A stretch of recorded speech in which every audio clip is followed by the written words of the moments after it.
That's right. I see you. I see you. Assume your positions behind me.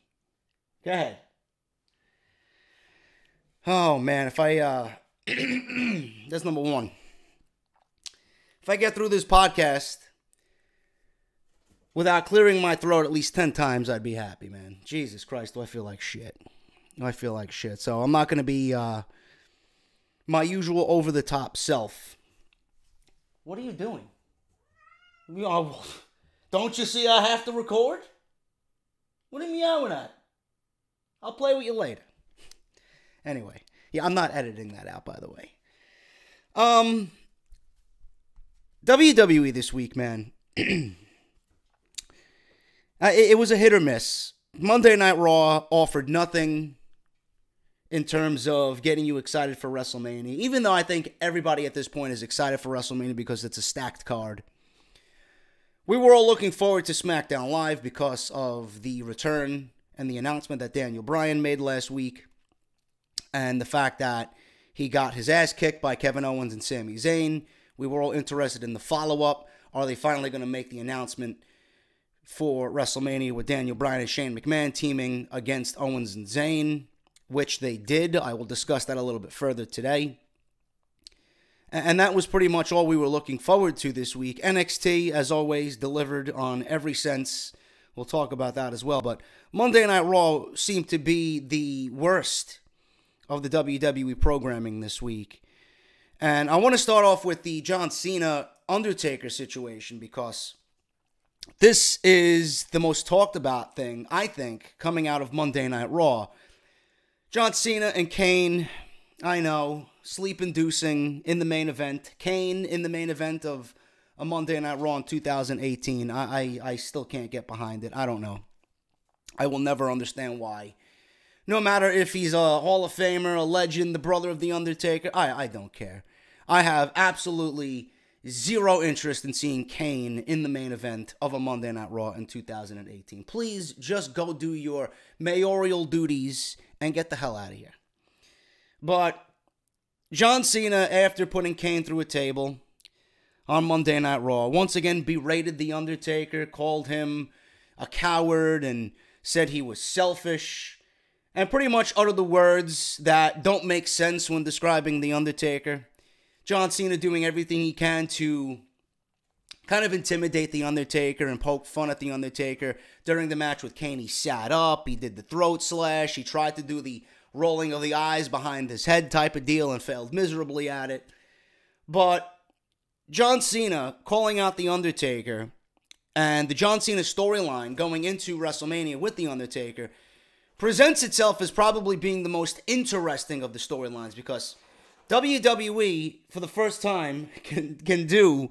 I don't know what she's doing. What are you doing? I don't know what she's doing back there. For the first time, WWE has an interesting storyline for The Undertaker going into WrestleMania. And we haven't seen this type of storyline with The Undertaker going into WrestleMania for a very long time. It's not the first time that we've seen The Undertaker absent for a storyline. Bray Wyatt did the same thing, but this is a lot more interesting because it presents itself as being different.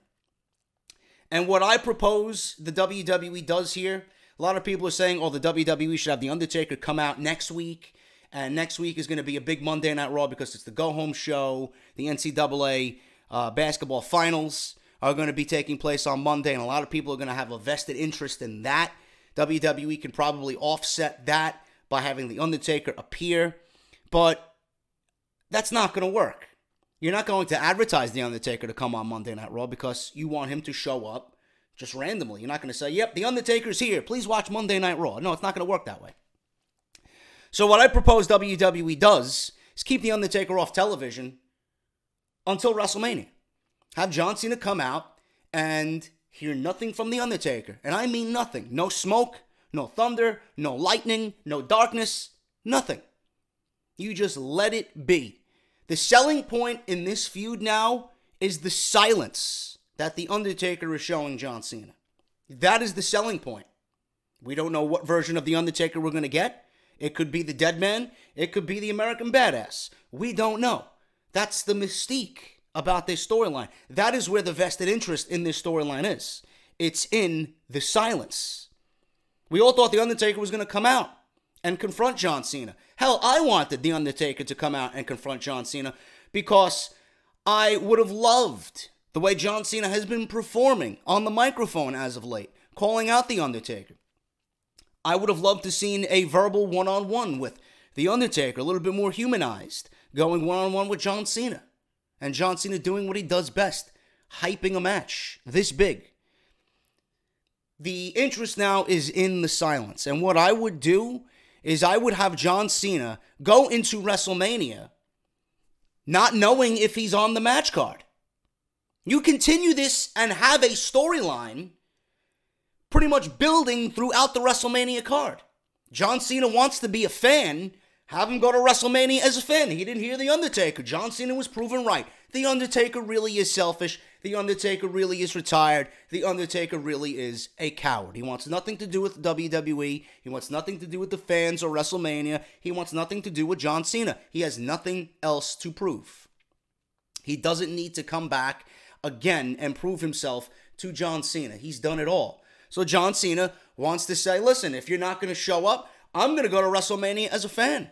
Have John Cena in the crowd. Have him sitting in the crowd. Have John Cena drinking a beer. Have John Cena just mingling with the audience all over the show, throughout the show. And then when John Cena finally has enough, get in the ring, have him cut a promo, and then all of a sudden, we have Kid Rock blare on the PA. You have Kid Rock come out. He's going to be there anyway because WWE usually does the Hall of Fame induction recap during WrestleMania, and they put the spotlight on the Hall of Famers for a good 5 minutes. Have Kid Rock come out and have him grab a microphone and have him play with the band or whatever and introduce The Undertaker. Simple, or something along those lines, you know? Or you hear the revving of the motorcycle somewhere in the arena and he comes riding down the aisle. But have the storyline. The whole premise of what I'm trying to say is have the storyline build into WrestleMania. Have it continue at WrestleMania. So that's what I would do with this John Cena storyline. That is the most interesting aspect I took away from Monday Night Raw on an overall dismal show that got me nowhere more excited than I originally was with WrestleMania. So that's the deal with that. But I'm liking what they're doing right now. A lot of people are iffy on it because they want to see The Undertaker. But I'm telling you guys, the storyline and the payoff is in the silence. So just give it time. Let's get to WrestleMania. We're all going to be invested by that time anyway. And you got to give WWE credit. Normally when The Undertaker is at WrestleMania, they don't really have anything engaging for us to be, you know, sitting here saying, wow, I'm interested in The Undertaker's match this year. They didn't do it with Roman Reigns. They really didn't do it with Bray Wyatt. There was no reason for me to be excited about Bray Wyatt. So I'm thinking that is the best way to build John Cena and The Undertaker going into WrestleMania. Now, with Roman Reigns, the Roman Reigns story going into WrestleMania, we all know, we all bitched, we all moaned, we all complained about how it was forced and how WWE was going to have another failed experiment this year for a fourth year in a row with Roman Reigns, suspending him, having him come out and proclaim that he's the hero for the WWE locker room, sticking up for the girls and the boys in the locker room against guys like Brock Lesnar who don't want to be there, who are not there, who don't care to be there. WWE suspended Roman Reigns for, you know, pretty much getting in Vince McMahon's face about all this. They had him arrested. He was arrested by U.S. Marshals. Brock Lesnar beat the shit out of him. WWE tried to build the best scenario possible for you to be sympathetic to Roman Reigns, and it did not work. Clearly, it didn't work. I thought it was going to work, and I'll admit it to you, I thought it was going to work. In Dallas, I thought it was going to work. But when you turn around 1 week, and we go to Cleveland the following week, and Brock Lesnar and Paul Heyman are on Monday Night Raw, and he's being greeted with yes chants and cheers, and people are overly excited that he's beating the shit out of Roman Reigns, again with a steel chair, and then F5ing him on steel steps. I don't know how successful WWE's attempt really is. And it just goes to show you that I have been right all along. And the people who want to poke fun at me and the people who want to say that I'm a closet Roman Reigns fan and I do nothing, you know, but speak shit against Roman Reigns, and I am only successful on YouTube because I have Roman Reigns in the title of every video. These are the people that are much lower on the IQ scale than I am, yet they still watch me anyway. They know that I'm right, but they want to be cool in front of their social media friends. I'm right and you're wrong. Get over it. Get over it. I'll say it 10 times out of 10. When you talk about Roman Reigns to me, you're wrong and I'm right. You have no information to back yourself up. Meanwhile, I've been dropping fucking truth bombs for the last 4 years. And you know it. Roman Reigns and the Brock Lesnar storyline is not doing anything for WrestleMania at all. It's gone from being overly forced to now overly predictable. WWE wanted Roman Reigns to be the sympathetic hero. Now, after what we've seen in Cleveland on Monday Night Raw, and God forbid, what they do in Atlanta on the go-home show, I don't know. They're now building Roman Reigns as the underdog going into this storyline. And, the wounded dog. The dog who continues to lick his wounds yet comes back and fights and doesn't die and doesn't give up. They think that's what's going to get over at WrestleMania. We all know Roman Reigns is not built to beat Brock Lesnar. Nobody is built to beat Brock Lesnar. Samoa Joe wasn't. Braun Strowman wasn't. AJ Styles is probably going to do better against Brock Lesnar than Roman Reigns. AJ Styles was more believable against Brock Lesnar than Roman Reigns is going to be. And people even made fun of me about that or poked fun about that. Oh, you like your indie darlings against Brock Lesnar. Roman Reigns is more than legit. More legit than Samoa Joe and Braun Strowman? No, goon. No way. It went from overly predictable, or actually overly forced to overly predictable. Now, WWE is building up this storyline through Reigns gets his ass kicked week after week after week. You see that they abandoned the sympathetic storyline, and now it's gone from him getting his ass kicked every week and still coming back for more. What's going to happen at WrestleMania? He's going to take how many F5s? He's going to take how many fucking suplexes, and he's still going to come back as if he's the fucking Walking Dead. It's not going to work. That's actually going to piss people off even more who are in New Orleans for WrestleMania. It's not interesting. It's not main event worthy, I'll tell you that. And it's not interesting going into WrestleMania. Just give Roman the title, and please, let's get this bullshit title reign on the road already. So we can begin the countdown to when he actually loses it to Braun Strowman. Sasha Banks and Bayley, they showed you why on Monday Night Raw, why their match is far and away the match that should be for the Raw Women's Championship. That backstage segment was beautifully done. I would have done it a little bit differently, but finally we got somewhat of Sasha Banks saying, fuck you, Bayley, without actually saying, fuck you, Bayley. Beat the shit out of her, got in her face, threw her into a locker. They started fighting. Nice little, fight that had to be pulled apart by officials and WWE management. This is the match that should be for the Raw Women's Championship. This is a blood feud.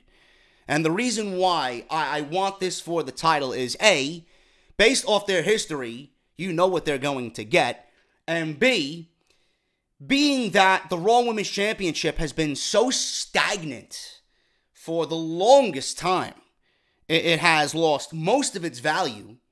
And Alexa Bliss has done nothing with the championship. Nia Jax, when she wins the title, will do nothing with the Raw Women's Championship because I don't think she's good enough to be featured as a champion. She is still very green in the ring. Nia Jax, has gotten significantly better. But do I think she's championship better? No, I don't. Sasha Banks and Bayley are two qualified performers who are at the forefront of the women's evolution. Okay? This women's movement was built around Bayley and Sasha Banks. Why? Just look at what they did in Brooklyn. Look at what they did in that match, which is heralded as the greatest women's match of all time. I sat there with my jaw dropped at how great that match is. Everything on that night was perfect. The crowd, the venue, the match, everything. And then they had their Iron Women's match, which was not as good, but just as good. This should be a feud that is at WrestleMania, contested for the title. Because not only does it enhance the feud, but it brings the title to a level of prestige that it needs to be. Alexa Bliss being a schoolyard bully against Nia Jax is not going to make me care about the women's evolution, the women's title, or anything in the women's division on Monday Night Raw. I don't tune into Monday Night Raw to see women, snickering over total divas bullshit, okay? Oh my God, you spilled my champagne. Or, oh my God, you stole my boyfriend. No, we don't need that. That's not what I want to see, Oh my God, you called me fat. That dress doesn't look good on you. It looks better on me. No, this is what we're doing. This is the direction that they're going in for the Raw Women's Championship, yet they expect me to be invested in this. Nia Jax and Alexa Bliss is pre-show trash. Meanwhile, Bayley and Sasha Banks on Monday Night Raw showed you why and what should exactly be the Raw Women's Championship at WrestleMania. Do I need to further prove myself to you as to why this should be the match? I don't understand it. And now people are complaining, oh, it's criminal that Sasha Banks and Bayley aren't getting a match at WrestleMania. Good. Why would you want to force something that has the potential of Sasha Banks and Bayley? I'd rather wait than put them in a match at WrestleMania. You got this battle royal. WWE, I know for a fact, they won't put the women on the pre-show. What they're going to do is put the Cruiserweight Championship on the pre-show, which I don't think should happen. But they're going to put the women's battle royal on the main show so that Sasha and Bayley are on the main show and they build that battle royal around them. That's what they're going to do. They're not going to have two battle royals on the pre-show. A little overkill there. That's what I do. Because they're the most meaningless matches on the show. My logic is give WrestleMania the best show with the best matches possible. That shit shouldn't even be on the show. So I'm glad they're not getting a match at WrestleMania. Because if they did, WWE would only give them 8 minutes. Might as well just build the battle royal around them and continue the feud through the battle royal. By whichever means WWE goes about it. So, count your blessings that WWE isn't giving us Bayley versus Sasha Banks at WrestleMania. I'd rather it be for the title, and I'd rather them get an allotted set time that is deserved for what they want to tell. That's just me. Miz, Balor, Rollins. To me, you guys know how I feel about The Miz. One of the best, probably ever, on the microphone.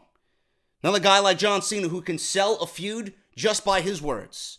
Absolutely brilliant in everything he does. But I don't think The Miz is the right guy for the Intercontinental Championship. I don't.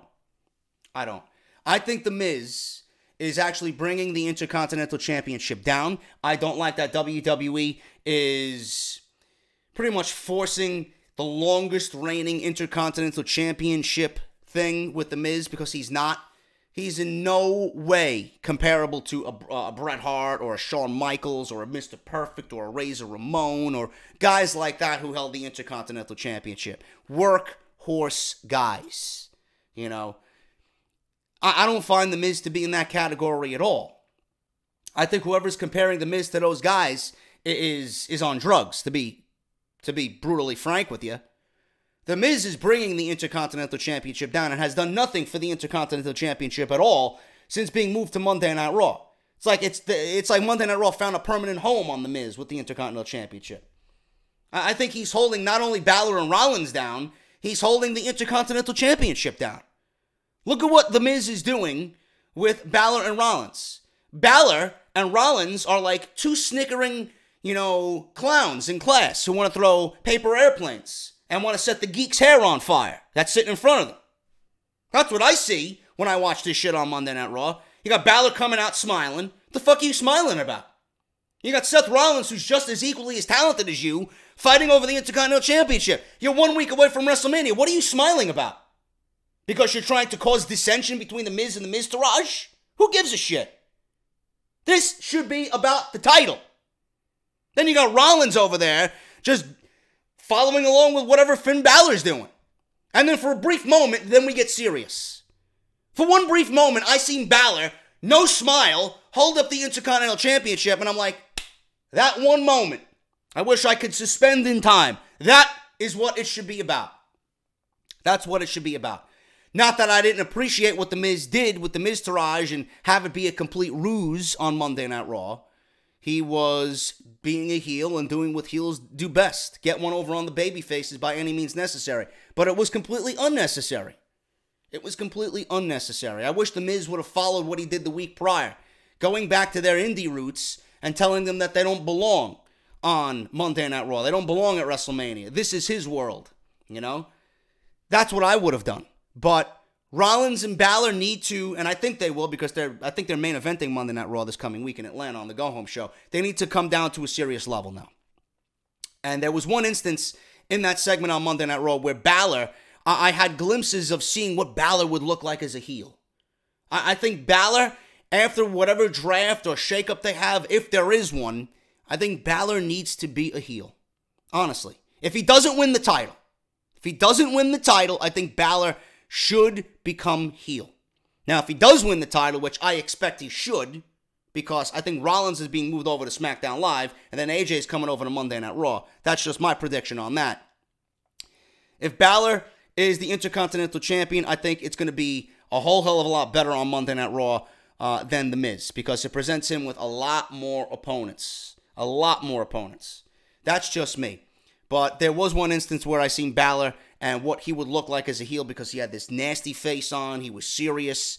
I would love to see Balor just shed this smiling underwear model-like fucking, feeling he's got and just get down to business and do what he did in Japan. That's what I want to see in WWE and on Monday Night Raw. Absolution is absolutely awful. That segment with Ronda Rousey made no sense.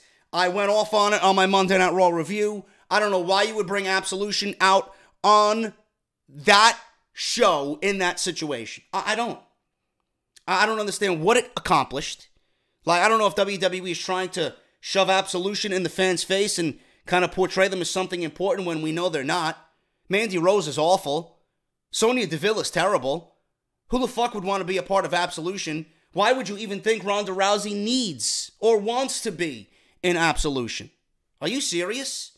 And then Paige is like, you made the biggest mistake of your life. Are you kidding me? Ronda Rousey would break Sonya Deville's arm and then beat her and Mandy Rose with Sonya Deville's arm.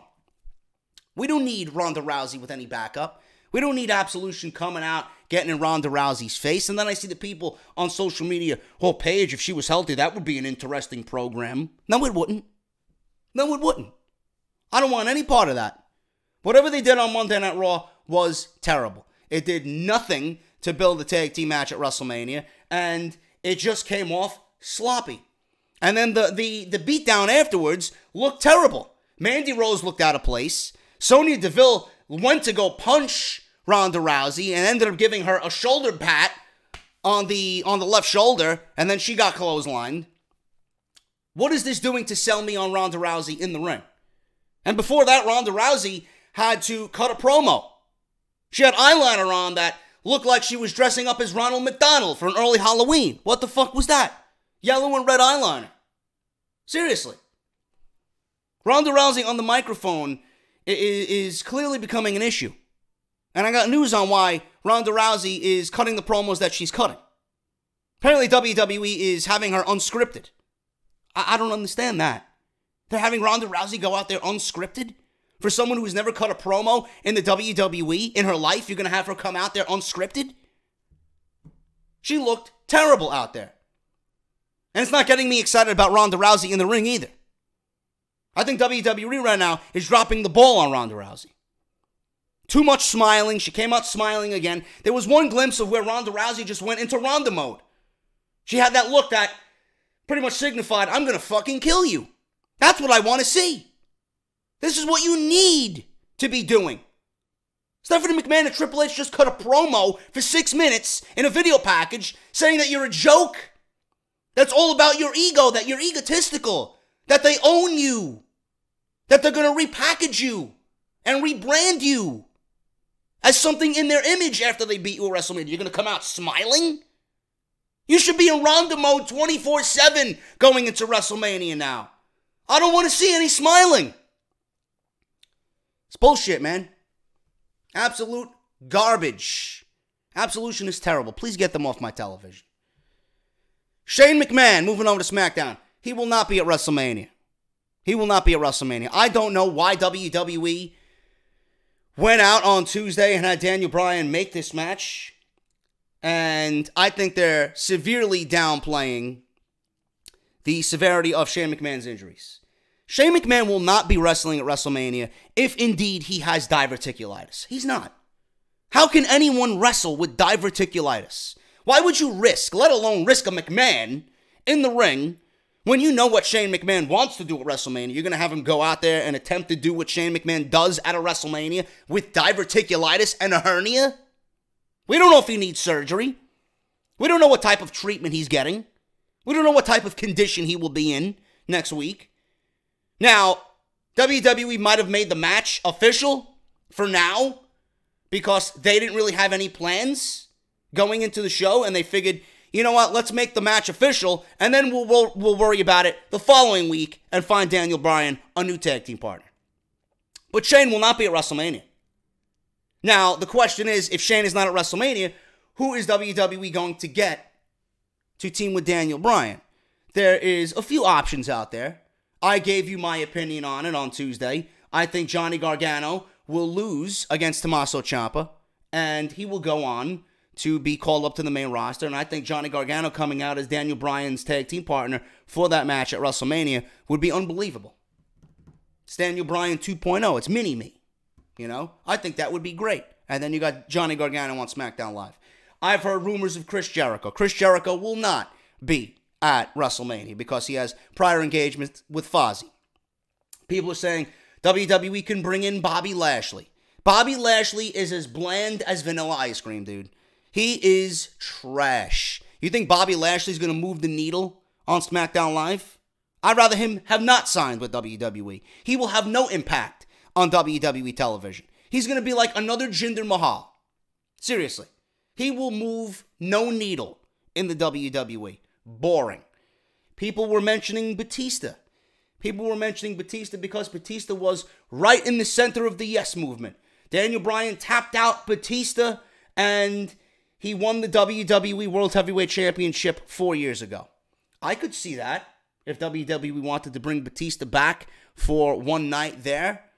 Now, I don't necessarily want to see Batista as a face, but WWE can rework that and have Batista, you know, do whatever he's got to do and come out and repackage him as a heel after that one nice comeback at WrestleMania. But I don't think the WWE is going to go that route anyway. Some people were mentioning Kane.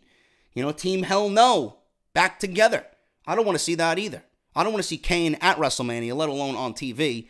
Number two, that would kind of throw a wrench into the brand split. Kane is a Raw superstar. He's going to be teaming with Daniel Bryan on WrestleMania night for one night. Nah, I don't want to see that. I would not be interested in seeing that. I want to see someone. Ultimately, my perfect partner for Daniel Bryan is someone that could keep up with the Kevin Owens and Sami Zayn. I want to see someone on the level of those guys. Everybody that I mentioned is not.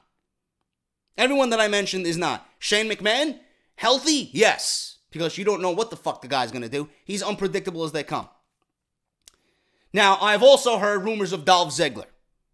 But Dolph Ziggler gave you the impression that he was going into the Andre the Giant Memorial Battle Royal. He beat Tyler Breeze on SmackDown Live, and he looked at the trophy as if it's some fucking worldwide accomplishment in WWE. So, not only is that the clue that he won't be Daniel Bryan's partner, it doesn't make sense if Dolph Ziggler's Daniel Bryan's partner. I still think Johnny Gargano is the best option here. But we don't know what is going to happen, and I don't know what WWE is planning to do. Maybe they go out and get Rey Mysterio. Maybe Rey Mysterio comes back for WrestleMania, and they put him in there as Daniel Bryan's partner. I don't know. I really, really, really don't know. But Shane McMahon will not be at WrestleMania. And I got more news on why WWE may have kind of downplayed the injury for now. Rusev added to the United States Championship match at WrestleMania, making it a fatal four-way. People were complaining on Tuesday. Why are they making it a fatal four-way? Why the fuck not? Why the fuck not? Does it even matter? It was already a multi-man match anyway, so why not add Rusev to make it a fatal four-way? Adding Rusev makes it a lot more interesting. Adding Rusev makes it a lot more unpredictable, which I appreciate. And I'll give you the reason why Rusev is added to the match this weekend on the podcast. I'm glad he's added to the Fatal 4-Way match, or making it a Fatal 4-Way match for the United States Championship, because he deserves it. He deserves it. Don't you guys want to see Rusev win the title on Rusev Day and get what is coming to him, get what he deserves?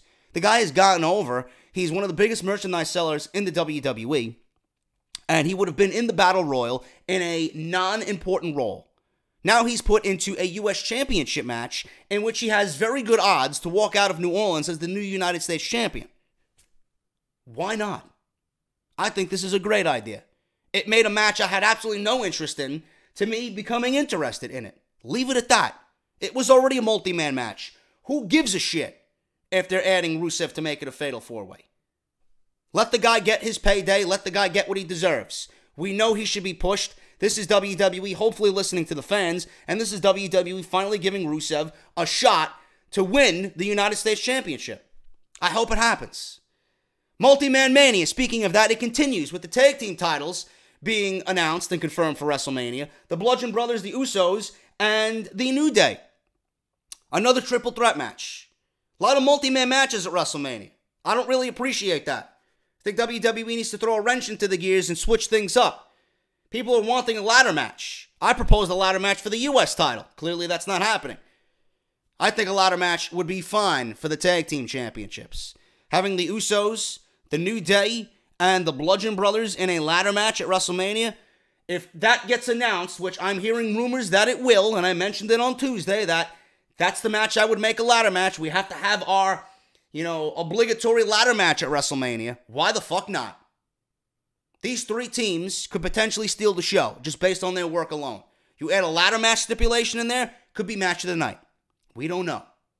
I would like the Usos, the New Day, and the Bludgeon Brothers to have a big-time match at WrestleMania. I think all three teams have worked very well together. Not really too fond on the New Day. I wish they would have taken a back seat here. I wish we would have just seen the Usos and the Bludgeon Brothers. But if it's a ladder match stipulation, the more the merrier. The carnage that we will see. So, if WWE is going to have this multi-man mania, at least make these multi-man matches different from one another with some stipulations. Ladder match would be perfect for the SmackDown Live Tag Team Championships. Moving over to NXT, man. William Regal announced the North American Championship will debut at TakeOver New Orleans inside that arena. I don't know where it's going to be. But it's going to be contested in a ladder match. EC3 came out as the first name, the first participant in this ladder match for the North American Championship. What a debut for EC3. I already see people being critical of his promo work on NXT, saying that it's amateur hour. Listen, let me see you go in the ring and do better. Seriously, I thought he cut a fine promo.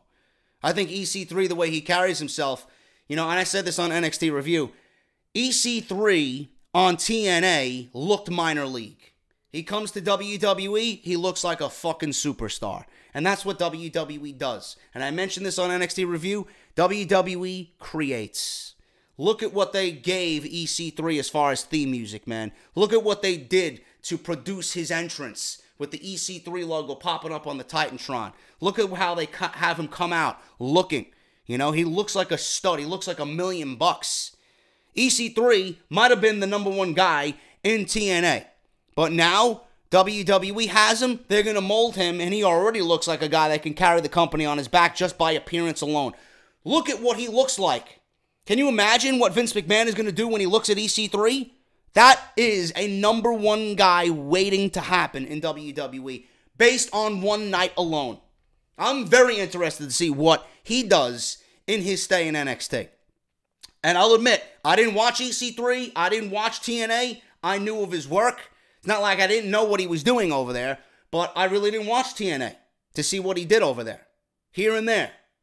But now that he's in WWE, he's going to be molded into a household name, and that's what WWE does. That's what NXT does. They create for the future, and they're doing that with EC3. Fantastic theme music, fantastic debut. Can't wait to see the North American Championship. Lars Sullivan, Killian Dane, EC3, Velveteen Dream, Ricochet, and Adam Cole in that ladder match, man, that may be the match that will steal the entire weekend, WrestleMania weekend.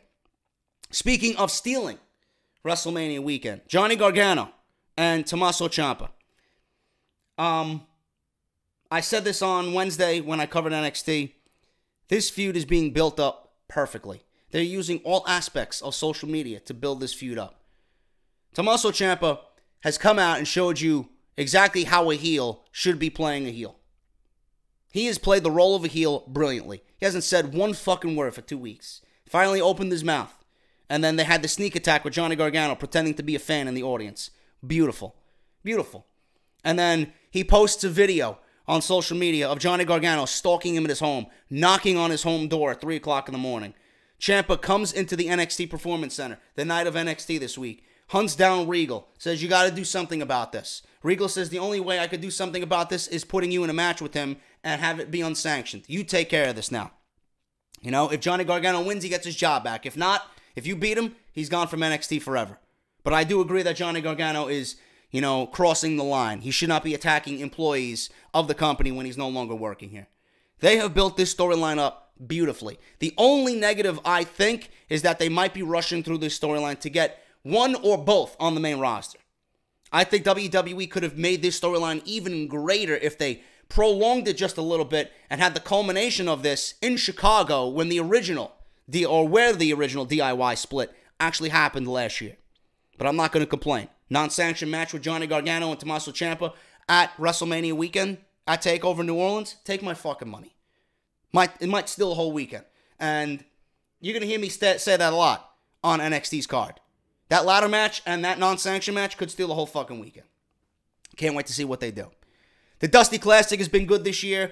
I appreciate that they've had real teams in the tournament this year. I like when there's a real team aspect. But I've liked the way that they've presented it so far. They're making it a very sports-orientated feel. And I'm very excited for the finals. Right now, it's the Authors of Pain versus Roderick Strong and Pete Dunne. So that should be very interesting next week on NXT. Andrade Cien Almas attacked Alistair Black for the first time since him being built up. We've seen Alistair Black on the receiving end of a brutal beatdown. And for the first time, we've seen Alistair Black look on the defensive. And I'm enjoying Almas's work, man. Ever since he won the title, I've enjoyed, even before that, even before, you know, he won the championship, the way that they built him up, or the way that they rebuilt him by putting Zelina Vega with him, his seriousness, and the way that she has added to his act. You know, it's been an amazing transformation. You know, this guy was set to leave the company. This guy wanted to walk out of the company. So the fact that he's still here now and doing the best work of his life is unbelievable. Then he won the title, and he has not stopped. He is easily one of my favorite things about WWE. He's easily one of the best things in NXT. Easily one of the best wrestlers, not only in the world, but in that entire company. And I'm loving what he's doing right now. Very, very brutal, very calculated. He is very serious, and he carries himself as a champion. The only thing I didn't like about that segment with Alistair Black is it pretty much put, you know, in headline, you know, Almas is losing the title at WrestleMania weekend at TakeOver New Orleans. Alistair Black is the guy. You can kind of see that when NXT is set to have a new guy take the reins, you kind of know who it's going to be and when it's going to be. That's exactly the feeling I get with Almas and Black. But fantastic attack on NXT, and I'm very much looking forward to their match as well.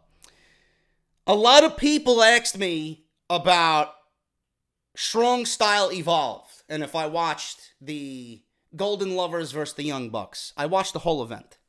Okay, a few thoughts on the event, because I know you guys wanted my opinion on it. Number one, the commentary fucking sucks, okay? Josh Barnett is god-awful, and Jim Ross sounds like he has no energy when calling a New Japan show. I don't know what it is, but I don't like them. I don't like them as a team. And I think Jim Ross right now is, especially in New Japan, is not doing a good job. This is the second time I've heard him in full doing New Japan shows, and I don't like his presentation at all. I think Josh Barnett though he might be educated, though he might be knowledgeable, he doesn't really come off as someone who I would listen to present a good story as far as what I'm watching in the ring. Most of the matches I really didn't care for. I really didn't care for any of the tag team matches that we've seen.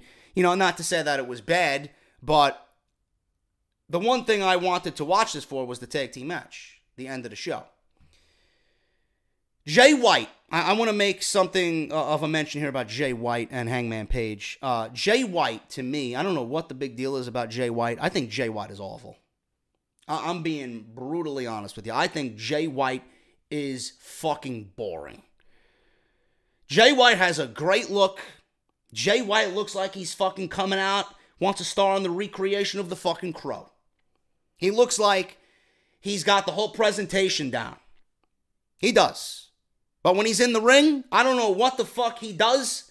He does not grab me and grab my attention whatsoever. He is fucking boring. And I will say this about Hangman Page, man. I love Hangman Page. I think Hangman Page has got a lot of fucking potential. He's got a great look. He's got that look that reminds me of like a young Stone Cold and a young Brian Pillman fused together. Hangman Page has got a lot of fucking potential. And I honestly think Jay White held down Hangman Page on that show. I think that match went way too fucking long. They could have shaved 15 minutes off that match, and I might have had a different perception of what I seen in that match. Way too long. I was legit waiting for the match to end. I'm like, Jesus fucking Christ, when is this match coming to an end? Did it really need to go 30 minutes? I don't like Jay White at all, man. Maybe I'll have a different perception, more times I see him. But right now, from, what I seen at Wrestle Kingdom and what I seen here, not a fan of Jay White whatsoever. The Golden Lovers versus the Young Bucks, man. I said it on Twitter that night after it was over, and I'll say it here again. That, is going to be one of the best matches of the year. People are asking me, what was a better match? I'm not even comparing. It's very subjective. I am not comparing Almas and Gargano to the Golden Lovers and the Young Bucks. I'm not. It's going to be one of those things where if I say one or the other, people are going to fucking disagree with what I say anyway. You like what you like. If I had to choose one, I would go with Johnny Gargano and Andrade Cien Almas, because I like a one-on-one match better, and I enjoyed the story in that one better. That's just me. But I'm not going to sit here and tell you, yes, this one is definitely better, and list you fucking 800 different reasons. No, they were both great matches. Both matches will be two of the best matches I've seen all year, and we're only in March. And look at the quality of work that we've gotten so far in the world of professional wrestling. That tag team match will be, I don't give a fuck what they do, or who does what, as far as tag team wrestling goes. That was the best tag team match you will see all year. Kenny Omega and Kota Ibushi work flawlessly together. And I don't know who out there says the Young Bucks are overrated, or they're a ripoff of the NWO, and they're too sweet, and they mimic Shawn Michaels with the super kicks and all this other fucking innuendos that people just put down the Young Bucks for. Who cares? Who cares? Now, I'm not the biggest Bullet Club fan out there. I'm not the biggest Bullet Club guy out there. Yes, I own merchandise because I think it looks fucking cool. And I support great fucking talent. But the Young Bucks, I don't know. I think it was Matt Jackson. Jesus fucking Christ. Do these guys work flawlessly in the ring? You want tag team wrestling? They might not be the innovators of tag team wrestling, but the Young Bucks know tag team wrestling. Absolutely beautiful. Their double team sequences are flawless. They work, being that they're brothers, I would hope so. They work flawlessly together. And the story that they tell in that ring when they're in there together, whether it's, the back, I think of Matt Jackson.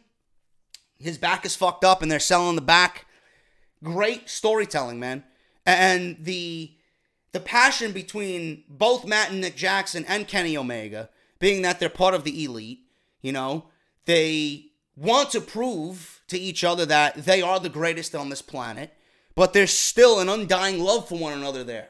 And you've seen that throughout that match, and especially towards the climax of that match. There were some points where, the Young Bucks didn't want to do anything to Kenny Omega, and vice versa. Kenny Omega didn't want to do a V-trigger to the Young Bucks. It was great. Or you didn't want to deliver a one-winged angel to whomever. It was just great shit, you know? The table spots were fucking ridiculous. Kenny Omega even got on the microphone and says, yeah, I got a broken orbital bone. I hope not. But it looked like he got fucked up in that match. Just overall, an amazing main event, you know? I didn't really care for the event. I thought it was 4.5 hours of mostly shit I don't really care about because I don't watch the product on a regular basis. But when I see something that's good, holy shit, man. That made me sit up, mark out. Near falls were unbelievable at the end of the match. I thought the match should have been over about 3 or 4 different times, and it kept on going. They had everybody on the edge of their seat, man. Great, great shit by both the Golden Lovers and the Young Bucks, man. Unbelievable stuff at Strong Style Evolve. Easily the best tag team match you will see all year, and definitely one of the best matches you will see in all of professional wrestling all year. So those are some of my thoughts on Strong Style Evolved. I know you guys wanted me to talk about it, so there you go, man. Oh, man, well, what are we, like an hour in here, man? This whole fucking podcast in itself, and we're not done yet, man. 45 minutes in, we're not done, bro. I got news coming at you. I got a ton of news coming at you. I ain't nowhere near done. Plus, I got a Pro Wrestling Crate unboxing and a new t-shirt to unveil for you guys. Let's hit the introduction. Let's hit 215 right here of Off the Script.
Just to let you guys know, as far as the introduction for the show and all the submissions, we're going to be starting the contest next week. So if you guys are listening on iTunes and Podbean and all other platforms of the show and you don't watch it on YouTube, you might want to watch it on YouTube next week, starting next week at least, for the next couple of weeks, because there will be a fan voting as to what intro you guys want to see move on to the next round. I'm going to take, I think I got like 10 or 11 submissions. I'm going to pick my favorite 8, and I'm going to put my favorite 8 in a tournament-style bracket, and we're going to do first round, second round, and then the finals, and you guys are going to vote on it. So next week it begins, man. Round 1 of the JD intro contest, where we can nail down a nice little intro here for the podcast on YouTube. So thank you guys for all the submissions. I appreciate your work and effort and your support of the show. And next week, we will start the contest, the tournament, for the new intro right here on Off the Script. I got a Pro Wrestling Crate unboxing, man, that I'm very interested in opening up, so we're going to do that right now. I think that there's new Young Bucks merchandise in here, so they might have leaked it on the Elite, or being the Elite, I'm not really sure, but Pro Wrestling Crate, man. If you guys don't know the deal, Pro Wrestling Crate is a huge sponsor of the show each and every single month. ProWrestlingCrate.com. This is affiliated with Pro Wrestling Tees, so you guys know you're getting the best quality, period. And I don't put my name to anything that's not quality. ProWrestlingCrate.com. And if you guys like what you see in here, you're going to go to the website. You're going to pick out the subscription service that you want monthly. And you're going to put the coupon code in at the end of checkout, Off the Script. And you're going to save yourself 20% off, man. That is an absolute beast of a deal. And only for listeners right here on Off the Script, man. ProWrestlingCrate.com if you guys enjoy anything you see in this crate. And let's see what's in here, man. I have not looked yet. What is this? The Golden Age of Wrestling is the theme of this crate. Next month's crate is Best of the Indies, Part 3. Ooh. What we got here, man? We got a pin. We got Arriba! Tino Santana, exclusive pin. You know? There you go. You got the pins. The pins are fucking everywhere in these boxes, man. What is this? What is this? Ricky the Dragon Steamboat. Yeah, look at that, man. I like that font. I like that color. I'll be wearing that around the house for sure. Ricky the Dragon Steamboat right here on Off the Script. Quality t-shirts as always from Pro Wrestling Crate. What is this? Uh-oh. What the fuck is this? Oh my goodness. Oh my goodness. You know he's in the news. We'll be talking about him this weekend. Running wild, brother. Oh my goodness, man. I don't think I'd wear that out. God forbid. People probably think fucking something else of me, and I don't want them to think anything else of me, you know? What do we got here, man? Another micro brawler. Uh-oh. Being that his battle royal is coming up on WrestleMania night, Andre the Giant. Look at him. He can fucking stand over here next to CM Punk. There you go. Andre the Giant, micro brawler. I thought there was a Young Bucks t-shirt in here. I guess not. What is this, a money clip? Look at this, a fucking money clip. Money isn't everything. It's the only thing. Ted DiBiase. Look at that. I don't use money clips, bro. I don't use money clips, so. I barely carry around cash at all. Don't know what the fuck I'll do with that. The British Bulldog. Basic bodybuilder. Look at that, man.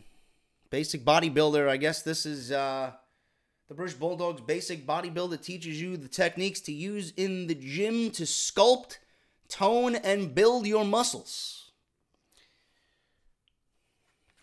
That's all I'm going to say about that. Moving on. Moving on. What is this? I have a poster I'll probably never fucking hang up. The Golden Age of Wrestling, man. Rowdy Roddy Piper, man. Piper's Pit. He doesn't need to know how tough he is to know how tough he is. Sooner or later, everybody pays the Piper, man. There you go. Roddy Piper, the Golden Age of Wrestling. I'll put it with the other posters I have yet to hang up. Eventually, when I move the fuck out of here, create my nice little wrestling, my wrestling museum. What do we got here? We got one or two. Oh, it's funny. I just conducted an interview with Mean Gene Okerlund, and he crashed the party. Jake the Snake Roberts, only in Pro Wrestling Crate, man. That's a beast. That snake is fucking deadly, man. Look at that shit. Jesus Christ. I'd run the other fucking way, the fastest I've ever ran, if that thing was anywhere near me, man. I hate reptiles. Bugs and reptiles are not JD's best friends, man. So we had the Running Wild Hulk Hogan t-shirt, the Dragon Ricky Steamboat t-shirt, Andre the Giant Micro Brawler, Piper's Pit poster, Jake the Snake autograph, DiBiase money clip, the Arriba Tino Santana exclusive pin, the Bulldogs Basic Bodybuilder DVD, and then you guys got 20% off your first order by using code OFF the script. If you guys enjoyed anything you've seen in there, pretty weak, I have to say, man. Pretty weak. I thought I was expecting a Young Bucks Bullet Club type fucking deal in this month. I guess I wasn't as lucky as other people that might have gotten. I don't know. I don't know what the fuck's going on. But ProWrestlingCrate.com. Use code Off the Script. Thank you to Pro Wrestling Crate and Pro Wrestling Tees for being a sponsor of the show here monthly. So if you guys enjoy that, please go and support Pro Wrestling Crate. Speaking of t-shirts, man, Barbershop Window is the home of the hottest selling t-shirt for any podcast right now, man. They do it for Roman, and you guys are still getting your t-shirt orders in before the end of the month. Let's try and nail a few more down before the night is over. Get your t-shirt, man, exclusively on Barbershop Window. They do it for Roman. Thank you to everybody that has tweeted me that you got your shirt or pictures of you wearing it. I see everything. If I don't retweet or like, I don't really spend my time on Twitter. And usually I'm bombarded with tweets all day long anyway. So I do see everything that comes in. So thank you guys so very much. Barbershopwindow.com/offthescript. They do it for Roman with the WrestleMania font. And that Bucky Beaver, Kevin Dunn, he's there. Clear my throat. That's number 2. Let's see if we can make it throughout the rest of the podcast without doing another one. So thank you to everybody that's ordered your t-shirts, man. You guys are beast. Speaking of t-shirts, man, this one's coming soon to Barbershop Window. I want to see how he performs at WrestleMania first before we put it on sale. You guys know how I feel about Daniel Bryan. The real face of the WWE is back, and that's exactly what he is. Fuck you, Roman. Daniel Bryan. Oh, where the fuck is it? Oh, no. Oh, I deleted the fucking file. You know what? We're gonna look at this. I'm not even editing this out, man. I'm not even editing this out. We're gonna go into my browser, and I'm going to find where the t-shirt is, and there it is. It's right there. There you go. Not even editing it out, bro. There you go. The true face is back. The true face is finally back. Coming soon to Barbershop Window. I never said I was a perfect fucking podcaster, man. Shit happens. I moved the file from my desktop into a folder, and then all of a sudden it's not in the program anymore. So that's what happened there. The true face is finally back, coming soon to Barbershop Window. You got the off-the-script logo there in red. Thanks to Sal Rex for getting this design done. You guys know how I feel about Daniel Bryan, the Yes Movement, and being a huge fan of Daniel Bryan and what he represents. The true face is finally back in the WWE, and that is coming soon to Barbershop Window, man. As far as the other stuff you can get on Barbershop Window, there you go. Go get your t-shirts, man. Barbershopwindow.com/offthescript. You got the Jinder Mahal Failure Raha t-shirt. And then you got the Eat, Sleep, Bench, Repeat t-shirt. Available only on Barbershop Window. I want to thank everybody for supporting Harry's, man. Harrys.com/script. Get your free trial shave set. You're going to get everything that is featured there, man. Razor blade, razor handle, the shave gel, and a razor blade protective case. Going to be the best shave of your life, guaranteed. I would not say it if I didn't use it and I didn't feel it. So you guys are going to have the best shave of your life. Harrys.com/script. All you guys got to do is pay shipping and handling, and you will have all of that, and you will have a new lease on life as far as shaving material goes. Harry's, the best in the business right now. Whatever you're using now will be thrown in the garbage after you use Harry's. I guarantee it. Harrys.com/script for your free trial shave set. Audible is also an official sponsor of the show. audibletrial.com/offthescript. Make sure you guys get your free audio book courtesy of the podcast. You guys can get anything featured there. Justin Roberts, AJ Lee, Shawn Michaels, Jim Ross, Chris Jericho, Mick Foley, Daniel Bryan, Hulk Hogan, Bret Hart, Brock Lesnar, Dusty Rhodes, Ric Flair, you name it. And it doesn't have to be wrestling related, man. It could be anything. You guys are into politics. You guys can pick anything you want. Science fiction, fantasy, crime, horror, all there, man. All there on Audible. 30 days free of their service. All you guys got to do is download the app. And then you're going to go to audibletrial.com/offthescript, and you're going to get your free audiobook on the house, man. Thank you guys so much for all of that and for sticking with the sponsors. Follow me on Twitter at JDFROMNY206. Hit that subscribe button down below. Imperative. It is important. You turn on the bell for all notifications. We are very close to reaching 90,000 subscribers 1 week before WrestleMania, man. So let's try and do that this weekend. And if you guys want to support the show via Patreon, patreon.com/JDFROMNY206. That is all that. Let's get into the news, man. I got plenty of it. The big story for this podcast this Friday. There is a major finish being planned for the end of the Brock Lesnar-Roman Reigns match at WrestleMania 34. WrestleMania 34 is in New Orleans. It's just around the corner. But for over a year, we've known what the main event will be. And it's actually becoming reality. WWE is probably going to close, knowing Vince McMahon, this year's show with the Universal Championship match of Brock Lesnar versus Roman Reigns. As well as knowing the main event for over a year, WWE fans have known who is going to win this match for over a year. As Roman Reigns is the favorite to prevail and finally beat the Beast at the grandest stage of them all. With the place on the show and the outcome determined for the match, all that's left to do is book how the match will unfold. And according to reports, it could include a rather spectacular unpredictable finish that is bound to surprise many people in the wrestling world. According to the Wrestling Observer Radio, with Dave Meltzer and Brian Alvarez, and Wrestling Inc. and Raj of Wrestling Inc., WWE officials are strongly, which when you hear what they're pitching, I doubt it's going to happen because they haven't done it yet. They haven't pulled the trigger on it yet. So why would they do it now? It makes sense. It makes sense on multiple different scenarios, on multiple different reasons why it makes sense. This is only one of them. This event is only one of them. So WWE is strongly considering a major heel turn for Roman Reigns at WrestleMania 34, with one suggested angle leading up to this moment being Paul Heyman turning against Lesnar and aligning himself with Roman Reigns. It would be quite the shock if Heyman was to turn on the Beast in the main event of WrestleMania, and it would draw similarities as to when he turned on Lesnar to align with the Big Show at the Survivor Series of 2002, and when he turned on CM Punk at Money in the Bank in 2013. Just like Lesnar, Heyman's contract with the WWE runs out after WrestleMania 34. However, many suspect him to sign another part-time deal with the company, which would allow him to come back and be Reigns' advocate when necessary.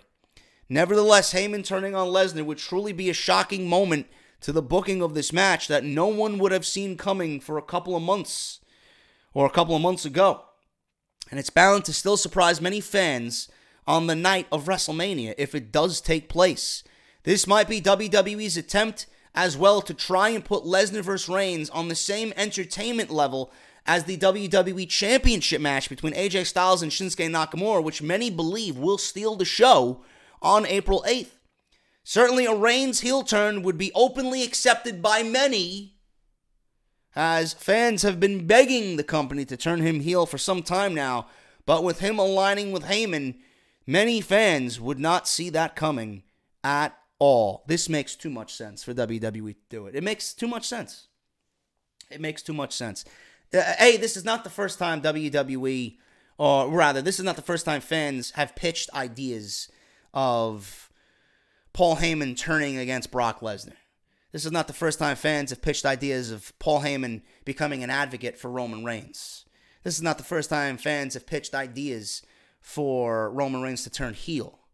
It makes too much sense for WWE to do this. I don't believe anything I just read here. And the only reason why I don't believe anything I just read here is for one reason and one reason only: Vince McMahon. Vince McMahon is so hard-headed. Do you think he will change anything as it pertains to Roman Reigns now, after we've asked for this for 4 years? No. We've asked for John Cena to turn heel. He never turned heel. WWE and Vince McMahon nixed the idea of John Cena turning heel. And they will do the same with Roman Reigns. Roman Reigns is going to get the grandiose conclusion to WrestleMania. He's going to get what Daniel Bryan got at WrestleMania 30. And this time, the only difference is nobody will care. Fans will be booing, where with Daniel Bryan, fans were crying and fans had goosebumps. So it's going to be a totally different reaction at WrestleMania 34 compared to WrestleMania 30, coincidentally, in the same arena. I love the idea. I think the idea is great. You know? I don't think Lesnar's coming back. Nor do I care if he does come back. You know? The more I'm presented with this idea, and believe me, we were all on the page, or we still are on the page of, you know, I don't know whether the WWE should break away Heyman and Lesnar. You know, it's just too good of a pairing. It makes too much sense. How come you guys want to break up Heyman and Lesnar and have Lesnar on his own if he eventually comes back? He's not that great on the microphone. I think Lesnar can handle himself on the microphone. It's fine. It's more realistic when he goes into those unpredictable fucking, you know, moments on the microphone. I love it. I think it's great. You know, whatever he says on the microphone via those video packages is fucking hilarious. It's great. Paul Heyman doesn't need to be with Brock Lesnar. Paul Heyman's only with Brock Lesnar because, you know, they're real life best friends. They're business partners. Paul Heyman knows everything about Brock Lesnar. That's the only reason why they're paired together. Not only because it makes sense, is because there's a real life connection there. But if Brock Lesnar is not coming back and Brock Lesnar really wants to move on to the UFC, you don't want to lose Paul Heyman. You don't want to lose Paul Heyman at all. Sometimes he's the best thing about Monday Night Raw. So why not pull the trigger on Roman Reigns becoming a heel and having Paul Heyman turn on Brock Lesnar? It's going to be Lesnar's last night anyway. I haven't heard anything about him signing a new contract. And it should not stop there. Now, Reigns, if he turns heel, he doesn't necessarily need Paul Heyman. But with Paul Heyman there, it gives you the overall feeling of Roman Reigns being that much important. And Roman Reigns has been talked up by Paul Heyman quite often over the last couple of weeks. So a heel turn, if it does happen, with Heyman aligning himself with Reigns, just makes all the sense in the world after Heyman has done nothing but brag about how great Roman Reigns is and what he needs to do as far as becoming the Universal Champion. I like the idea.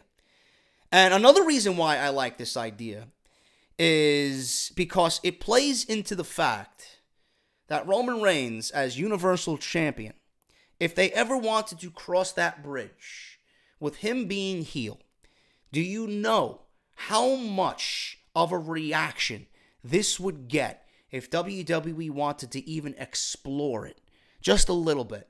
Can you imagine what the environment would be if Roman Reigns and Paul Heyman were Universal Champion and, per se, Daniel Bryan challenges Roman Reigns for the Universal Championship? Can you imagine a showdown of Daniel Bryan and Roman Reigns, a babyface Daniel Bryan versus a heel Roman Reigns with Paul Heyman? Can you imagine the work that would be done just promo-wise with all three of those men?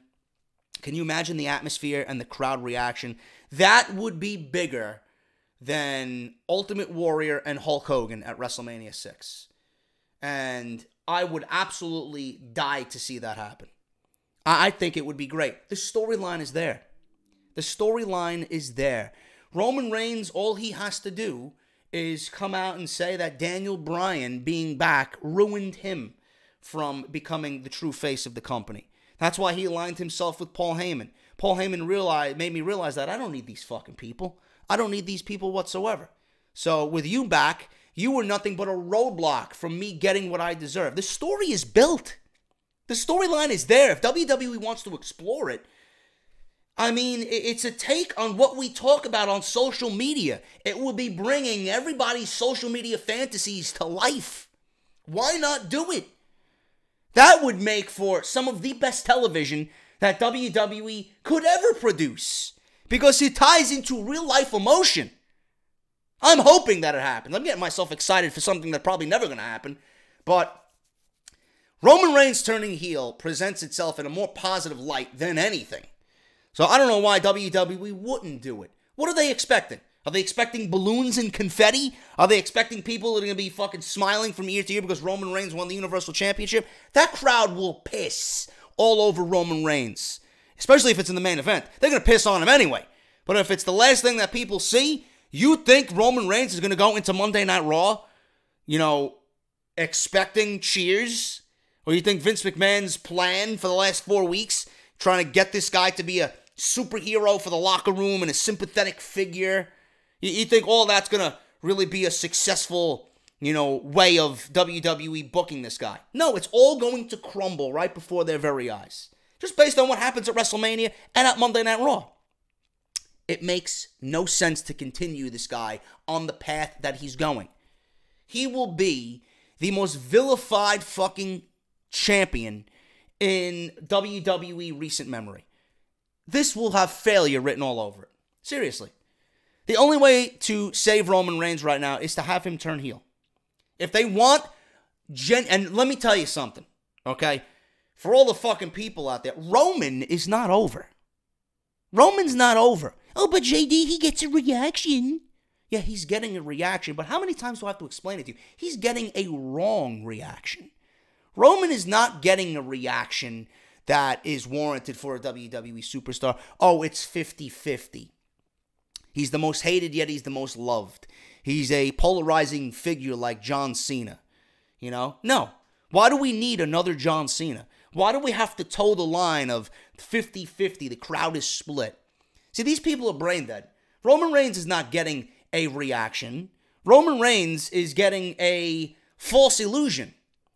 People think, or WWE thinks that this guy is a babyface, but he's not. He's not. More of the crowd is booing Roman Reigns because they don't want to see him on television. They don't want to see him in the ring. They don't want to see him in the spot that he's in. It's go away heat. They want someone else there in the main event of WrestleMania. They don't want Roman Reigns. They will tell you whatever they're feeling. And the feeling for the last 4 years is, please go away. You are not the guy we want to see. You are not our champion. That's the type of reaction. Now, if you want a real wrestling reaction the right way, then you go look at Tommaso Ciampa. That's a wrestling reaction done the right way. People want to see him on television. People want to see him in the ring. Believe it or not. It might not sound like it to the fucking idiot out there, but Tommaso Ciampa in the ring is someone that people want to see. Why? Because they want to see the babyface Johnny Gargano get his revenge on the bad guy. He's playing his role. People aren't giving Johnny Gargano, or people aren't giving Tommaso Ciampa go away heat. I don't want to fucking see you at Full Sail University. Don't ever come back again. No. They pay to see him get his ass kicked. People are paying not to see Roman. People are paying to fucking boo Roman to get the fuck off television, but WWE won't listen. I don't know how many times I got to explain it to you. Failure after failure after failure after failure. Every single year. Do you think it's going to be different this year? Do you think what they're doing on Monday Night Raw is going to be any different? No. No. You are delaying the inevitable. Just fucking do it already. If Lesnar is not coming back, then keep Heyman and use Heyman. Make Reigns feel more important than he's ever felt. Because right now he doesn't feel important. He is not important. Please, do the right thing. And while you're at it, don't make it stop with Reigns. Roman Reigns should not be the only advocate, or Heyman should not be the only guy that Reigns has, or whatever. Heyman should not be the only advocate that he has. He should have Ronda Rousey as well. He should have Ronda Rousey under his belt.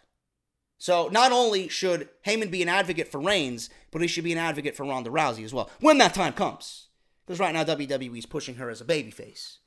But I think Ronda Rousey could use Paul Heyman's expertise, if you ask me, seeing that the body of work that we've seen on the microphone has been less than stellar as of late.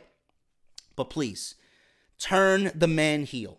It's the only thing that makes fucking sense. It's the only thing that has made sense for years. But do I think WWE is going to do it? Of course not. Because they don't listen to the fans. The fans? Nah, fuck them. Fuck them. They don't know what the fuck they're talking about. So that's what WWE is going to do there. Speaking of Ronda Rousey, we did mention in the beginning of this show that WWE has had Ronda Rousey come out and give unscripted promos. Now, I don't know why they would have Ronda Rousey go out there and be unscripted, but clearly it shows, and clearly she sucks. It's going to be a tough task to find out. It's going to be a tough task to find a debut more anticipated than Ronda Rousey. Now, if making the switch from the UFC to the WWE wasn't enough pressure, Ronda Rousey's first official match will take place at WrestleMania 34, where she teams up with Kurt Angle to take on Triple H and Stephanie McMahon in a mixed tag team match challenge. Understandably, there are going to be more eyes than ever before at this event because Rousey is a mainstream star, she has mainstream appeal, and she just brings that wherever she goes. Plus, working with legends in your first ever match at a big stage like WrestleMania, of course, everyone is going to want to know how she fares after making an exit from the UFC. At the moment, we've seen Rousey get slightly physical in the ring by attacking the likes of Stephanie McMahon, Dana Brooke, and Absolution.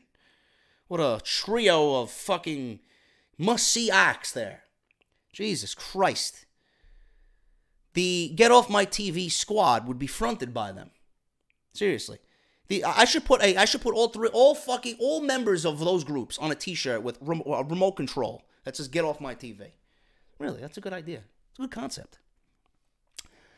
We haven't seen what she's truly capable of yet, and how much she's improved or learned since beginning her training at the Performance Center, but yet everyone is still excited. While her in-ring work remains to be seen, the big criticism of Rousey is drawing, her work on the microphone. Now, obviously, not everyone can be incredible on the microphone right off the bat. Some people aren't incredible ever on the microphone, especially when she's been thrown into the deep end of the pool and probably hasn't had time to train and improve like stars do on NXT. Some claim she looks lost in the ring and needs help. Yes, indeed. So it comes to no surprise to anyone that there have been rumors that WWE could have her work with Paul Heyman. However, now it all seems to make sense why her promos aren't great, as she revealed to ESPN that her promos are unscripted and she just has a list of bullet points to go off of. I don't understand that logic. Someone who has never been in a wrestling ring before, someone who's never been in this environment, is being given bullet points, but yet you're scripting somebody like Dolph Ziggler, who to me is a very good promo. Yet you're scripting someone like, Randy Orton. Yet Randy Orton could probably give him bullet points and have him cut a great promo, Yet you're scripting all these fucking guys, but she is the one person you want to give bullet points to and not hand a script to? Why? Because she's Ronda Rousey? It doesn't matter. She's come out on TV every single week since she's been there saying she doesn't want any preferential treatment. She wants to be treated like everybody else, yet you're going to have her give a statement to ESPN saying that her promos are unscripted? How is that unlike anything that we've seen? Everybody else is scripted, but Ronda Rousey is scripted. So she's being given preferential treatment. I don't think that's a good business move whatsoever. Ronda Rousey, for the first 6 months to a year, until she gets acclimated with WWE television, should indeed be scripted. Are you kidding me? Her verbiage and whatever you write for her can't be that much different than what you usually script. Sit down with her. Have her say what she says. Give her lines to memorize. Having her go out there, mix with the nerves, mix with everything else that she's never been accustomed to seeing in a WWE environment, all gonna fucking culminate, and it's gonna come off terrible on television. I don't like that at all, man. That's a terrible fucking idea.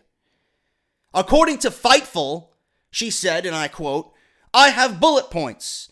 Mostly, they want the meaning of what's there, not the actual words." Well, you ain't getting the meaning out there. Mixed with your mannerisms and your facial expressions, you clearly don't know how to cut a promo. I'm not saying I'm writing you off yet, but WWE has not presented Ronda Rousey in a good light so far going into WrestleMania. I continue. I quote, "It's the same with acting sometimes, like with Pete Berg. He's an amazing director, and I realized I am better at speaking than remembering. We'll get used to it. I know I say something differently if I'm trying to get a certain point across, as opposed to I'm trying to remember what I said earlier when I made that great point. I think the WWE do things differently. Some people need exact verbiage of what they are going to say, and some people do better with just the gist, or the gist. I am a gist kind of girl. Based on the delivery we've seen so far, it would seem like she's a gist kind of gal, as the common evaluation on her promo so far seems that it doesn't seem natural, and you could argue that because she's so new and she's been thrown into the fire pretty much with little to no experience, then she's the one star you'd expect to be given scripted promos. It's not all been a failure, though. Her no-nonsense badass side has come across very well on TV, and I have said that on a few different occasions, and she needs to do more of that. And she's got that great line of, ripping arms out of sockets and doing stuff like that, But having Ronda come out there all smiley and then cut a promo to Kurt Angle about how great she's going to be at WrestleMania and how excited she is, no. If you're going to have Ronda unscripted, then you have Ronda unfiltered. You have evil Ronda. You have, I'm going to fucking kill you, Ronda, cut a promo. I don't want to see bubbly, smiley Ronda cut a promo, because clearly it's not working. So I don't know why WWE would even think about sending her out there unscripted. She's new and has never been in this environment. If you're going to send Ronda out there unscripted, the same could be said about everybody else. Why don't you give the more seasoned guys less of a script? Seriously. It's ridiculous. But she doesn't want preferential treatment, yet WWE is giving her preferential treatment. What a hypocritical statement to have Ronda go out there and say. I don't understand it. Ronda, unscripted. That's why her promos have been lousy on Monday Night Raw. Why Rusev was added to the U.S. title match at WrestleMania 34. I could tell you why. Maybe WWE's grown a fucking brain. On this past Tuesday's episode of SmackDown Live, Rusev was added to the United States Championship match at WrestleMania 34. Good. Makes the match a little bit more interesting. Wrestling Observer newsletter and Dave Meltzer reports that Rusev's massive merchandise sales are a key factor in the decision to add him to the match. Well now, did I need Meltzer to realize that? Or did I need Meltzer to state that? We kind of knew that already. We were just waiting on WWE to fucking grow a pair and swallow the bitter pill that this guy is over. That's what you call over, Reigns fans. Rusev is over. Reigns is not over. So now the match will be a fatal four-way for the United States Championship. Randy Orton will defend his title against Jinder Mahal, Bobby Roode, and Rusev. It all goes down on what is shaping up to be a stacked WrestleMania card, one of the biggest cards in recent WrestleMania history. The past several weeks, Rusev has been getting great reactions from the SmackDown Live crowds with chants of Rusev Day. I went to the last Ring of Honor show at the Manhattan Center, at Hammerstein Ballroom.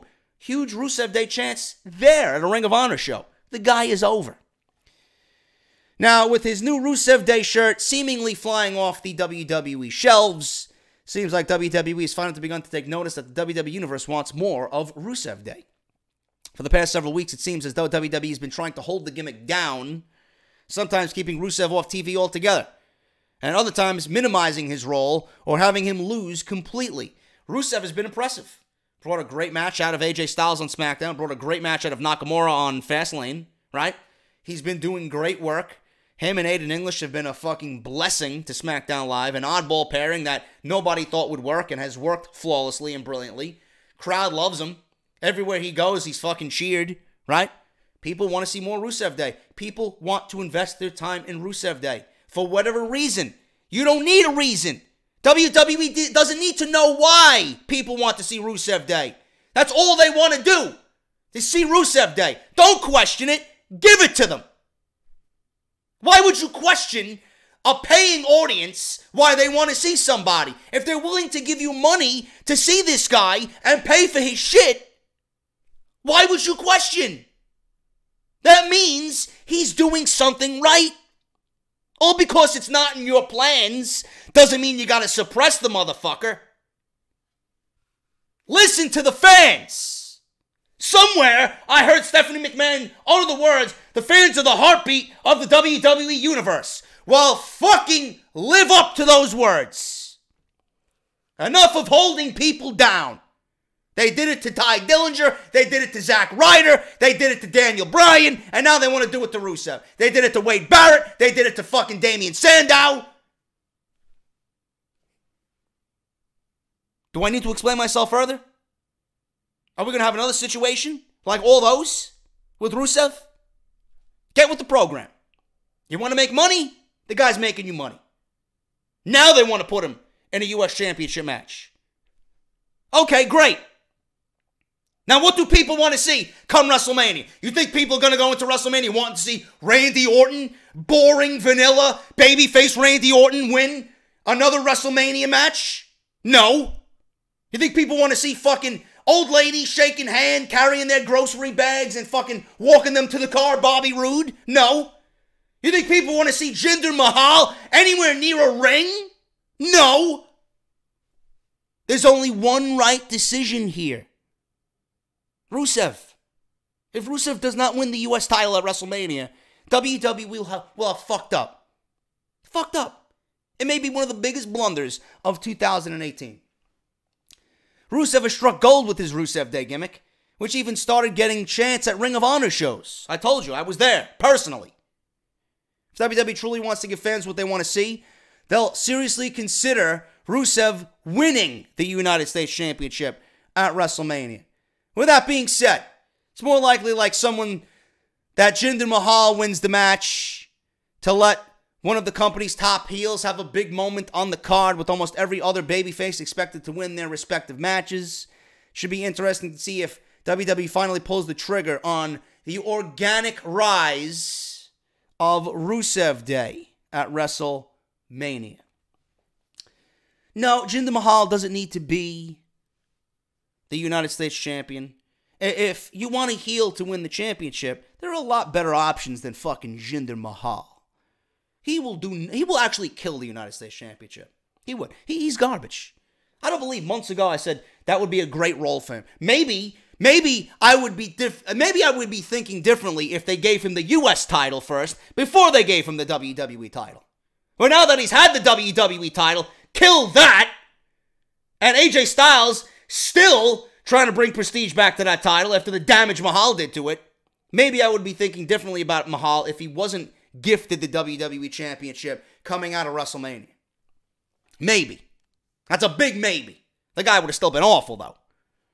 But maybe I would be looking at him differently if he had not won the WWE Championship and won the United States Championship instead, like he should have. Now WWE's doing right by Jinder Mahal, but it's too late. Now he's going for the right title, but it's too late. The guy's already been tarnished in every fucking possible way. The guy is trash. Rusev needs to win the United States Championship. Speaking of Jinder Mahal, this is Comedy Hour. It's Comedy Hour here on Off the Script. You know, I saw the Monster a sad tweet. This is the sad interview of the week. Stephanie McMahon says Jinder Mahal had great impact on WWE globally. What? Did I read that correctly? JD, are you coming down with a fever on top of you being ill? No, I read it correctly. Jinder Mahal had a great impact globally. Really now. I just tweeted out on Twitter. I'm sure you guys can add to my list of grievances here. Stephanie McMahon says Jinder Mahal's title had a huge impact globally. Let's run down the list. Worst champion in WWE history outside of Great Khali. Made SmackDown unwatchable for the entire year of 2017. Ruined the WWE title for 170 days. SmackDown had its lowest attendance to date for the brand in 2017. Terrible in-ring performer. I don't know what else to add to that. Is there anything else I could add to that? I'm sure you guys got more. Yeah, great choice, Steph. Great choice. You make me laugh, bro. You don't need to go to a fucking comedy show, man, and pay all your money. Just look at Stephanie McMahon's interview here with some Indian magazine. You know? Are you kidding me? The guy can't win a match on his own. He's booked terribly. He's fucking awful in the ring. He looks like a fucking genetic freak coming out of a science lab, right? He was a loser just a year prior to him winning the WWE Championship, and people expect me to believe this guy is going to have a global fucking impact on WWE. People in India didn't even want to see Jinder Mahal. They didn't give a fuck about Jinder Mahal. How did he have an impact on the brand globally? The guy was a global embarrassment. Was she out of her fucking mind? What type of drugs was she fucking taking before this interview? After aligning himself with the Singh brothers, Mahal would go on to challenge Randy Orton at Backlash. Thanks to some help from Samir and Sunil Singh, Mahal was able to defeat the Viper and win his first WWE title. Don't get me started. Yeah, some great main events he put on with Randy Orton, right? Does anybody remember the Punjabi prison match? I think I might have just given you all AIDS, just by the mere mention of that. He followed up with a few successful title defenses against Randy Orton in said match. This would lead Mahal into a feud with AJ Styles shortly before Survivor Series.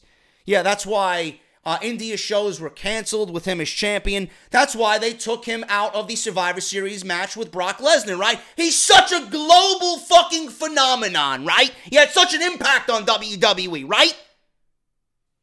Are these people out of their fucking mind? Jinder Mahal's a detriment to the fucking brand. During a European tour, Styles defeated Mahal in a taped episode of SmackDown Live to win the WWE title in England. It was the first time the WWE title had changed hands overseas. That decision wasn't made. Can you imagine how bad Survivor Series would have been? Stephanie McMahon was recently interviewed by the Times of India and discussed Mahal's 170-day reign. She explained why his title reign was not only a success, but it was a global success for the WWE. I think his championship run was incredibly interesting. Do I need to read this? Continue. Do I need to go on and read this? I mean, right? Like, I don't even think anybody wants to hear anything after that first line. I think his WWE Championship run was incredibly interesting. Really. That's why people were walking out of the arena. That's why people weren't even bothering coming to the shows. And successful to our global audience, not to just India. If he became a bit of a hero in India as a result, well, that is awesome too. Jinder, of course, is playing the antagonist here in the States. I think he was received as a homecoming hero when he performed live in India, and whenever there is a local star there, the significance to the audience is big. Our audience is so much bigger, it is global, so we have to entertain everyone. She is out of her fucking mind. The guy's a failure. I don't give a fuck what analyst, I don't give a shit who in the industry wants to fucking argue with me. The guy is a failure. The guy will never amount to anything. I don't give a shit how nice he is. The guy sucks. The guy sucks. And I don't want to see anything of Jinder Mahal on my TV, period, in WWE. Moving on here, man. The Rock. Apparently, WWE sought The Rock for WrestleMania. And this is not happening. This is not happening at all. Because The Rock will not be available for WrestleMania. Which is sad, because I would love to see The Rock and Elias in the middle of the ring. A Rock concert with Elias. That would have been fantastic. And then he would have got a rock bottom for his efforts, of course. But although Samoa Joe's injury is the likely reason why Elias was involved in some huge matches in recent months, he did a fantastic job of showing why he's a valuable asset to the WWE. Despite being a heel, the fans are totally on board with his gimmick. That's why he's been fortunate enough to work alongside the likes of Braun Strowman and John Cena. He even managed to get into the Elimination Chamber to determine the number one contender for Brock Lesnar's Universal title at WrestleMania 34. However, many fans have found it strange that despite the push he has had, he hasn't been confirmed for a match at WrestleMania, which takes place in just under 2 weeks at the Superdome in New Orleans. During an interview with Sportskeeda earlier this month, Elias revealed that the plan was for him to perform in front of the audience in what would have been his biggest performance to date. At the time, he said, yes, it would have been an injustice if Elias was at WrestleMania and did not perform in front of millions of people around the world, nearly 70,000 in attendance. It would have been an absolute injustice. I will be performing. It will be amazing, memorable, unlike anything you've seen Elias do in the past. Since then, it's been speculated that his performance would be a segment featuring none other than Dwayne Johnson. Sadly, the plan will no longer go ahead. Elias challenged the Great One to a singing contest in a different interview, and it's been claimed that this interview was done to set up a WrestleMania moment between Elias and The Rock in New Orleans. Now, other sources have shared this news, which was broken by Dirty Sheets and Billy B, who revealed that Vince McMahon himself has canceled this segment because the WWE was unable to lock in The Rock for a WrestleMania appearance. This means it looks increasingly doubtful that he'll be at the event in any capacity, leaving Elias to potentially perform on his own. The report did add that the plan for the segment was for Elias to prepare his performance as usual, but he would have been interrupted by some legends such as Jeff Jarrett, Michael Hayes, and even the Honky Tonk Man. The Rock would have been sent out to sing the final song and conclude the segment with Elias, most likely resulting in a rock bottom. However, now that can't be the plan for The Rock for April 8th because Vince reportedly canceled the whole segment due to lack of star power. while an idea to have Shawn Michaels as a possible replacement has also been scrapped. Elias has been speculated to team with Braun Strowman in his Raw Tag Team Championship match against Sheamus and Cesaro, and hopefully WWE decides to use Elias in some capacity rather than keep him off the card completely. Well, if I'm booking this, I'm putting Joe with Strowman, and Rusev is already added to the Fatal 4-Way for the U.S. Championship. Elias could be in the Battle Royal and win the Andre the Giant Memorial Battle Royal, carry the trophy around, and have that trophy sit next to him while he performs every Monday night. That would be a great visual. There's nothing wrong with that. If you want to have him do the concert as well, give him 2 WrestleMania moments. Have him win the Battle Royal and have him come out and just do what he does and have JoJo's fat ass, man. You know? Ladies and gentlemen, Elias in front of 80,000 people. You know? And then you have a segment with Jeff Jarrett. I would assume they would have planned something with Jeff Jarrett, being that he's going to be there. You know? Kid Rock, maybe? I don't know. Sure, WWE will come up with something. But Elias will be at WrestleMania in some capacity. He deserves it. He's a Vince guy. They've pushed him so well and so hard. I doubt he's not going to have something of importance / comedic value at WrestleMania. The guy's going to be doing something. We just don't know what yet. But this was the original plan. Reported originally by Dirty Sheets and Billy B. The Rock was supposed to be there with Elias. Not happening anymore because Vince couldn't nail down The Rock. So it looks like The Rock will not be at WrestleMania. But who knows, man? You know how WrestleMania has those segments where you got a whole bunch of fan-favorite legends coming in. I'm sure Elias will be a part of that this year. Just like at WrestleMania a couple of years ago in Dallas, it was the New Day with Stone Cold Mick Foley and Shawn Michaels. I'm thinking we'll see something along those lines with Elias in New Orleans. Gonna end it right here, guys. I got one, this is another sad story. Kind of pathetic, actually, but, you know, he should use it to his advantage. Now, this was, I think, last week. Aaron Solo, Bayley's husband, or Bayley's fiance, reacts to being called Mr. Bayley during a Wrestle Circus event. Aaron Solo and Bayley are a couple who have been together for quite some time and who are currently engaged to be married. Might be difficult because Bayley is always on the road, but the couple has found a way to make it work. Well, Bayley was making rounds with the Raw brand. Solo has worked Wrestle Circus, raised the curtain on Saturday night, I think it was last Saturday night, to defend the Wrestle Circus Big Top Tag Team Championships alongside partner Ricky Starks as Extra Talented. I guess that's their team name. I'm not going to talk about Wrestle Circus because I don't really watch Wrestle Circus, but apparently from some of the reports I heard or read that the match was worth watching. Now, the crowd actually chanted U.S. Marshal at Ricky Starks before the match even started because he was one of the U.S. Marshals that Roman Reigns destroyed on Monday Night Raw when he was handcuffed and arrested. Starks no-sold the chants, although it had to amuse him. Surprising fans are that aware of what's going on. But it turns out that Aaron Solo was called something during the match and he didn't seem to appreciate it. When Solo looked at his phone later that night, he found that his notifications on Twitter were flooded. When he assumed that had to do with the match he just had with Wrestle Circus on Twitch, he was correct. But most of the messages had to do with the fact that he was referred to as Mr. Bayley multiple times by Rich Bocchini, who was on commentary during the contest. This is going to throw him into a tiz, Mr. Bayley. So what? You know? Who cares? Like, I don't even know what to say here. Like, if I'm married to Bayley, or if I'm engaged to be married to Bayley, who gives a shit if they're calling me Mr. Bayley? You know how many fucking guys around the world want to be Aaron Solo? For the fact that he gets to sleep next to Bayley or is getting married to Bayley? You know? Who cares? I'd be thrilled. Yeah, I got Bayley. What the fuck do you got? The fat slob sitting next to you. You know? Scarfing down fucking 8,000 chicken wings during a 3-hour wrestling event. You know? Who's got an IV of fucking Mountain Dew running into her veins. Who gives a shit? Like, I don't understand why that would bother him. Now, apparently he thought it was a knock on his work or a knock on his craft. Like, I go out there and perform in front of you guys and that's the best you got from me, Mr. Bayley, kind of disrespecting my work in the ring. Who gives a shit?